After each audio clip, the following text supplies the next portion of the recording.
On prépare la reprise touristique avec Hélène Fémery. Vous êtes responsable des ressources humaines pour les villages clubs du Soleil. Oui. 17 villages vacances à la mer et à la montagne. Oui, tout à fait. Situés à quel endroit? Alors situé donc sur la partie montagne, donc dans la partie Savoie, Haute-Savoie, les Pyrénées.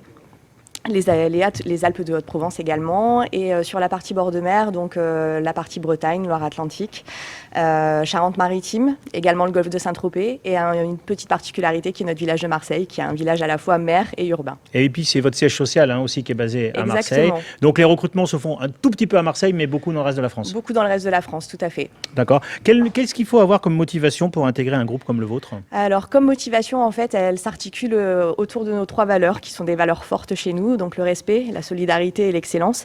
Par le respect, ce qu'on entend, c'est qu'on accepte en fait, et on prône en fait la diversité chez nous. Donc il faut savoir arriver comme on est, offrir sa diversité et accepter en fait celle des autres, tout simplement. Après, au niveau de la solidarité, ce qu'on attend en fait, c'est des valeurs d'entraide, de bienveillance également, vraiment en fait d'avoir le sens du service client.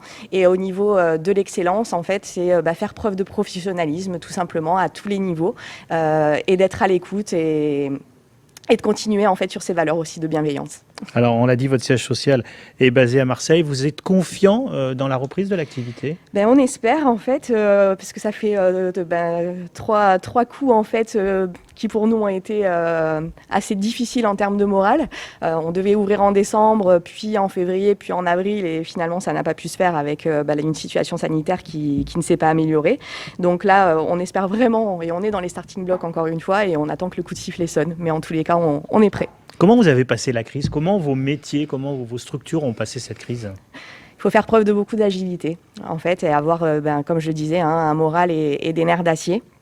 Donc, on n'est pas les seuls touchés. La restauration, en fait, et l'événementiel sont dans la même situation que nous. Mais bon, on est en chômage partiel à l'heure actuelle, sur les mesures de chômage partiel. On jongle avec tout ça, on jongle avec nos activités, on est là quand il faut répondre. Mais c'est vrai que c'est une situation compliquée, mais on n'est pas les seuls et on garde espoir. C'est humainement compliqué, notamment pour vos apprentis qui ont des périodes d'entreprise obligatoires. Tout à fait, tout à fait. Donc malheureusement, en fait, tous les apprentis qu'on a recrutés en septembre et en octobre, ils sont au nombre de 50. Alors je ne parlerai pas des apprentis du tertiaire, qui sont une dizaine au niveau de notre siège social. Eux ont pu continuer leur activité. Par contre, pour le reste des diplômes, les CAP petite enfance, les diplômes en fait d'animation, type BPGEPS, animation sportive, type animation festivité, ou encore tout ce qui va tourner autour de la cuisine et la salle. Il a fallu à un moment donné jongler aussi avec tout ça, c'est-à-dire pour la cuisine et la salle, on a réajusté les périodes de formation. Donc on a anticipé en fait la période en formation de concert avec les CFA, donc de manière à ce que ils se retrouvent pas avec énormément de trous et qu'on les perde pas au passage. Et après pour toute la partie animation et petite enfance, de manière à ne pas compromettre le passage de leur diplôme, puisqu'il leur faut la partie pratique. Là en fait on a convenu en fait avec les CFA et d'autres entreprises, donc ça peut être des crèches notamment pour la petite enfance, ou des écoles, ou encore d'autres structures sportives qui puissent être mis en stage. Donc ils restent salariés de chez nous et on les met à disponibilité en fait de manière un petit peu gratuite auprès de ces structures, de manière à ce qu'ils aient leur pratique.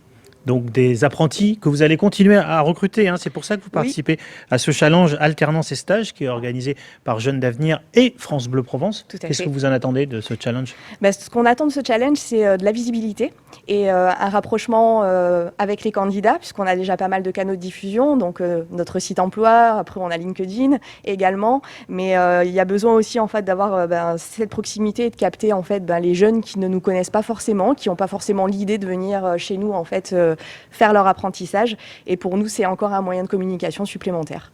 Merci.